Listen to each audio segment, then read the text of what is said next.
ओम। आइए प्रातःकालीन वेला में परमपिता परमेश्वर को स्मरण करें और श्रद्धा और समर्पण के साथ नमन करें। ओम।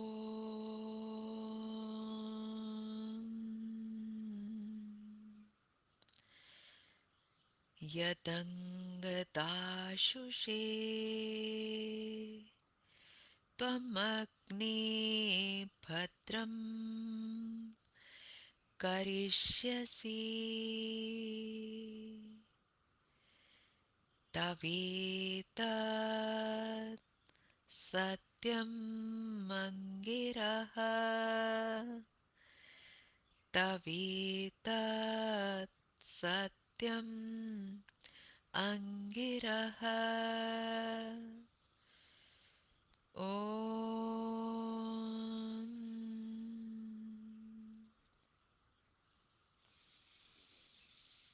ऋग्वेद का स्वाध्याय ईश्वरीय वाणी वेदवाणी, ईश्वर के नित नए संदेश।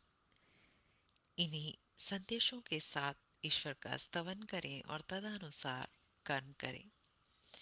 अपने जीवन को और उन्नति की ओर ले जाएं। ऋग्वेद के स्वाध्याय में प्रथम मंडल 14वां सूक्त और आज हम 14वें सूक्त को के 9, 11 और 12 मंत्र लेंगे। इन्हीं के साथ 14वां सूक्त संपन्न होगा। मंत्र पाठ करेंगे। मंत्र को शीर्षक दिया है प्रातः सत्संग। ऋषि है मेधातिथि काण्व है, देवता विश्वदेवा, छंद गायत्री और स्वर षट्ज है। मंत्र पाठ करेंगे। ॐ आकिं सूर्यस्य रोचनात् विश्वान् देवान् उषर्बुधः विप्रो होतेह वक्षति विप्रो होतेह वक्षति। ॐ।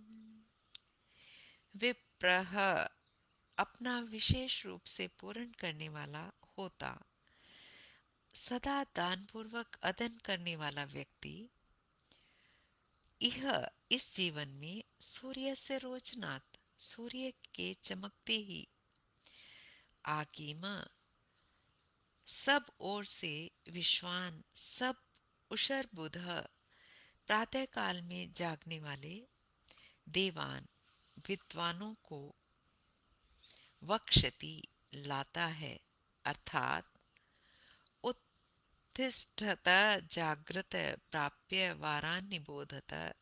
उठो जागो, श्रेष्ठों को प्राप्त करके ज्ञान प्राप्त करो। ये उपनिषद का उपदेश है। इसके अनुसार यह व्यक्ति अपनी न्यूनताओं को दूर करने की कामना वाला, विप्रह और दानशील होता पुरुष सूर्योदय होते ही अपने जीवन में विद्वानों के संपर्क का प्रयत्न करता है। ये होता का अर्थ है उनसे उत्तम ज्ञान का श्रवण करके मनन पूर्वक उस ज्ञान को अपने जीवन का अंग बनाकर उन्नत होता है। उषर बुध शब्द का अर्थ है प्रातः काल जागने वाला तो है ही, साथ ही इस शब्द की भावना भी स्मरणीय है। क्या है वो भावना? कि ये विद्वान इस उषा काल में ज्ञान के प्रचार द्वारा लोगों का उद्बोधन करते हैं। इन प्रातःकालीन सत्संगों का लाभ यही है कि हमारा जीवन सदा सत प्रेरणा से प्रेरित होकर उत्तम मार्ग पर ही गमन करने वाला होता है।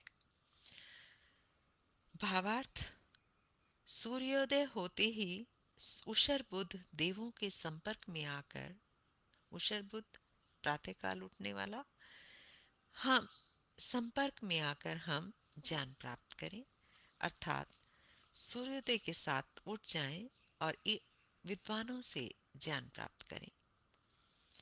11वां मंत्र अध्वरा। मंत्र पाठ। ओम त्वं होता मनुर्हितोऽग्ने यज्ञेषु सीदसि सेमं नो अध्वरं यज सेमं नो अध्वरं यज। सोम की रक्षा के लिए जीव प्रभु से प्रार्थना कर रहा है कि अग्नि त्वं होता, हे प्रभु आप ही हमें सब आवश्यक पदार्थों के देने वाले हैं। मनोरहित है, ज्ञान के द्वारा आप ही हमारा कल्याण करने वाले हैं। प्रभु जिसका कल्याण करते हैं उसे सद्बुद्धि व उत्तम ज्ञान प्राप्त कराते हैं। हे प्रभु आप यज्ञेषु सीदसी, आप यज्ञों में आसीन होते हैं। हमारा जीवन यज्ञ में होता है तो उसमें भी आपका निवास होता है। वस्तुतः तो आपकी कृपा से ही वे यज्ञ चल रहे होते हैं।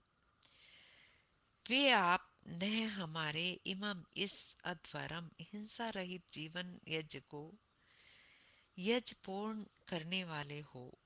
आपकी कृपा से ही यह जीवन यज्ञ बना रहेगा और सरलता से पूर्ण हो सकेगा। आपसे अलग होते ही मेरा ये जीवन अध्वर न रहकर छल छिद्र व कपट जाल से भर जाता है और 4 दिन की प्रतीयमान चमक के पश्चात वहां अंधकार ही अंधकार आ जाता है।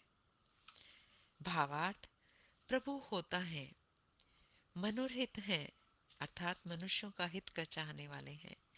वे मेरे जीवन यज्ञ को चलाने वाले हों जिससे यह अध्वर बना रहे। इस सूक्त का 12वां और अंतिम मंत्र, इस मंत्र के साथ ही ये सूक्त समाप्त होगा। देवा देव आगमन, देवागमन मंत्र का शीर्षक है। मंत्र पाठ करेंगे। ओम युवक क्षवा हिय ऋषि रथे हरितो देवरोहितः ताभिर्देवाम् इहावः ताभिर्देवाम् इहावः। इससे पूर्व मंत्र को सुनकर अब प्रभु हमें प्रत्युत्तर दे रहे हैं। इससे पूर्व मंत्र में जीवात्मा ने प्रभु से प्रार्थना की थी। उसके प्रार्थना के प्रत्युत्तर में प्रभु हमें क्या कह रहे हैं, इसको जानते हैं कि हे देव, हे दिव्य गुणों को प्राप्त करने वाले, तू रथे, इस रथ शरीर रूपी रथ में निश्चय से आरुषि ही, अत्यंत तीव्र गति वाली, हरितः सब दुखों का हरण करने वाली, रोहितः वृद्धि की कारणभूत इंद्रिय अश्वों को युवक युक्ष्वा जोत कर और ताभी इन इंद्रिय रूपी घोड़ों से इस जीवन यज्ञ में देवान देवों को प्राप्त कर, आवह प्राप्त कर। ईश्वर हमें बता रहे हैं जब हम इस शरीर रथ को समझेंगे, अभी तो हम इस शरीर को समझ ही नहीं पाते। हम इस शरीर को ही मैं समझे बैठे हैं। नहीं, ऐसा नहीं है। रथ समझकर इसे ठीक रखने का प्रयत्न करेंगे और इसमें जुतने वाले, ये शरीर किससे चल रहा है? इंद्रियों से। इसमें जुतने वाले इंद्रिय अश्वों को गतिशील, लक्ष्य तक पहुंचाने वाले व वृद्धि के कारणभूत बनाएंगे तो हमारी जीवन यात्रा क्यों न पूर्ण होगी? अवश्य होगी। उस समय हमारे जीवन में देवों का आगमन होगा, अर्थात हमारा जीवन यज्ञ ठीक रूप से पूर्ण होगा। इसमें दिव्यता का विकास होगा।